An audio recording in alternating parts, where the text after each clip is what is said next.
Hey guys, this is our day 6 in Thailand Krabiல. So day 5 ஃபுல்லாக complete rest எடுத்துகிட்டு டே 6 மார்னிங்கே நாங்கள் கிளம்பிட்டோம். ஆக்சுவலி நாங்கள் நிறைய ஐலாண்ட்ஸ்க்கு போகிறதுக்கு பிளான் பண்ணியிருந்தோம். Almost like 6 islands. டிக்கெட்ஸ் எல்லாமே நாங்கள் trip.comல தான் புக் பண்ணோம்.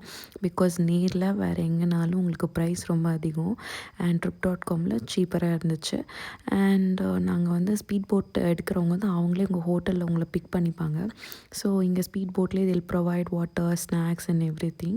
ரொம்ப நல்லா இருந்துச்சு. And it was a new experience. And இந்த நேச்சரோட பியூட்டியை டிஸ்கிரைப் பண்ண வேர்ட்ஸே இல்லைங்க. அவ்வளோ அழகுங்க. இந்த ப்ளூ வாட்டர்ஸ், அந்த ஸ்கை, அந்த அந்த ஐலாண்ட்ஸ் எல்லாமே ரொம்ப அழகாக இருந்துச்சு. ஸோ நாங்கள் அழகெல்லாம் ரசிச்சுட்டு இருந்தோம். அண்ட் நிறைய பிக்சர்ஸ் எடுத்தோம். சில ஐலாண்ட்ஸ்குள்ளெல்லாம் நாங்கள் போகலை, முன்னாடி நின்று பிக்சர்ஸ் மட்டும் எடுத்துட்டோம். நிறைய ஐலாண்ட்ஸ்க்கு போனோம். நான் நெக்ஸ்ட் எங்கெங்கெல்லாம் போனேன் நெக்ஸ்ட் வீடியோஸை சொல்கிறேன். தேங்க்ஸ் ஃபார் வாட்சிங்.